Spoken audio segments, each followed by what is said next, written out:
Paris Air Show is perhaps the world's premier aviation showcase. A chance for top flight pilots to show off their skills in cutting-edge aircraft.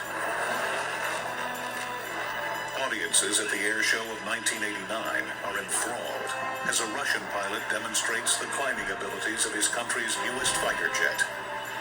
Suddenly, something goes terribly wrong.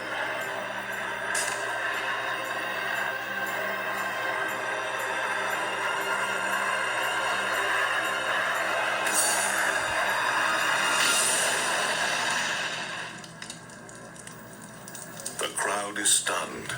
Little do they realize that what they just witnessed is more a miracle than a disaster.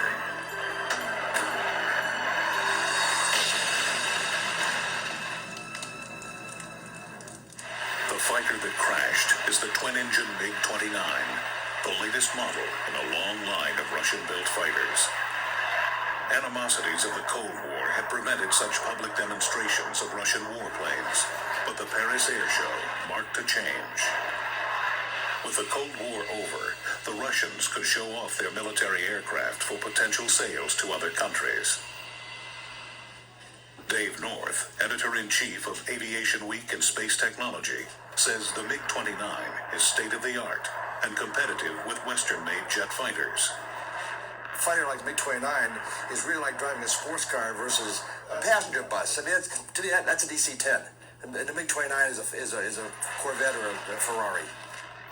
Anatoly Kvochur is one of his country's top test pilots. He knows there is pressure to showcase the MiG's capabilities, but he's determined not to let down his fellow countrymen as he takes off on the first day of the show. It was quite warm. Birds were flying around. Just a typical nice summer day. The flight proceeded as planned. We did all the tricks exactly according to our flight plan. He has two more stunts before he ends his performance. First, there's a steep vertical climb and then a quick flip before landing. But just as he pulls out of a low-altitude, slow-speed pass, there's trouble. When I attempted to increase the pressure, my right engine failed, and all my sensors went off, and the nose of the aircraft experienced a sharp swing to the right. The twin-engine jet quickly loses airspeed as it veers right. It's flying too slow to stay aloft with just one engine. He desperately tries to restart the disabled engine and maneuver the jet clear of the crowds below. That's when the situation got complicated. Of course I wanted to survive this thing, but I couldn't just eject, not knowing what would happen to all those people. The disabled engine won't fire. Critical seconds tick by as he tries to steer the plane away from the crowd below. Now Anatoly has but a split second to save his own life. At an altitude of only 100 feet, he pulls the release handle of his ejector seat.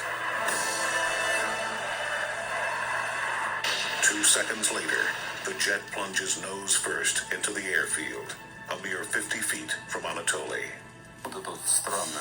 It was just a strange feeling, so silent. The feeling of stillness even as the plane was crashing and I was rushing towards the ground. Few observers believe Anatoly can survive such a brutal landing. But he does, because his ejector seat is designed to protect pilots in crash situations, even at ground level. The recommended altitude for ejection is almost any altitude that you feel you have to get out.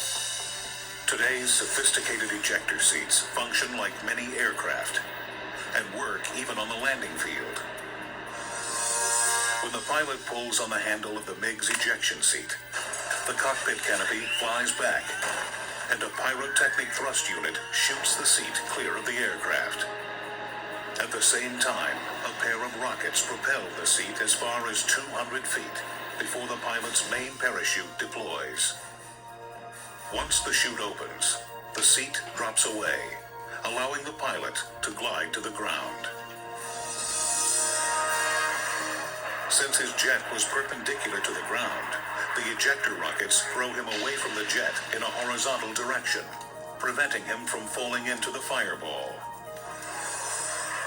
His parachute opens just enough to slow down his speed, but he still lands hard on his side in the grass.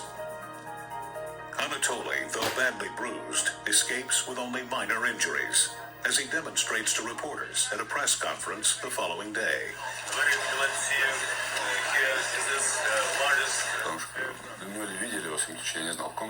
Nobody could have believed it. It was a beautiful sunny day, and I felt like my life had begun all over again. An investigation, which includes footage shot with an infrared camera, eventually finds that the accident was caused by a bird sucked into the MiG's right engine. When this happens, there is a flare in the engine's exhaust, and the damaged engine shuts down immediately. MiG engines normally have systems that protect them from birds, but only during takeoff and landings. The unusually low altitudes they fly during air shows make them vulnerable. A bird is a mass, and you put a mass into either an airplane or an engine, and it can cause destruction.